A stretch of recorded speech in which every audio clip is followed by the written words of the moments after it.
Hello guys, welcome back to my channel. Don't forget to like, share, comment, and subscribe the channel. A wave of indigenous women ran for Brazil's Congress in Bolsonaro backlash. Sao Paulo, a record number of indigenous leaders, most of them women, are running for federal office in Brazil's election next month in a backlash against the policies of President Jair Bolsonaro, as destruction of the Amazon rainforest, invasions of indigenous lands, and violence against their peoples have surged under Bolsonaro. Several of these candidates say they are joining the political fray with a sense of urgency. This election is crucial, said Sonia Guajajara, head of Brazil's main indigenous umbrella organization, the Articulation of Indigenous Peoples of Brazil (APIB), who is running for Congress. Today, it is the women who are taking up the fight and leading the struggle of indigenous people in Brazil. Brazil's electoral authorities have registered 60 indigenous candidates for the two houses of Congress this year, including 31 women, the most on record. Many say their main objective is to unwind the policies of Bolsonaro, who has stopped demarcating indigenous territory and pushed for mining and industrial farming on existing reservations, emboldening violent land grabs and illegal miners.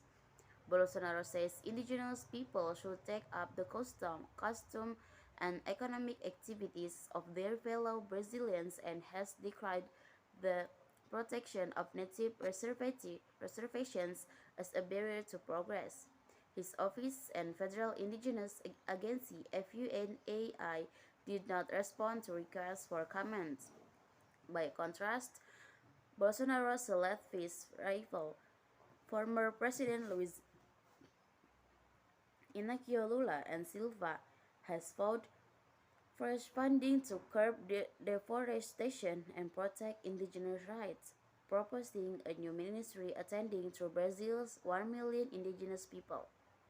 We want a ministry with an indigenous minister to be part of a possible Lula government, Guajajara told Reuters. Constitutional rights. Indigenous leaders are also pushing to block legislation backed by Bolsonaro and the powerful Farm Caucus to rule out new reservations on land that was not occupied by Native people in 1988. When Brazil's constitution was ratified, indigenous people said that policy is illegal because their land rights are guaranteed by the constitution even if they had been evicted. This deadline's policy is how the government will hand over our lands to be destroyed by illegal mining, logging, and land grabs are agribusiness, said Teresa Aripium, running for a seat in the Rio de Janeiro state legislature.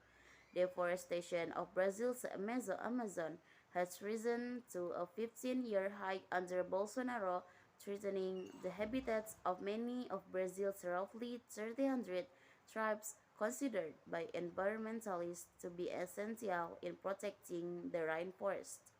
Environmental activism is what we already do.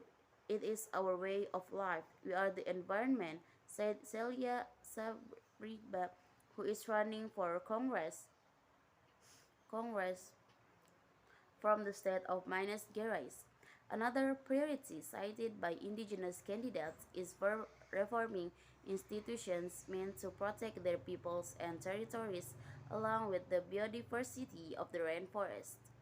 They say FUNAI will have to be restored after Bolsonaro cuts the agency by reducing staff and replacing anthropologists with police and former military officers.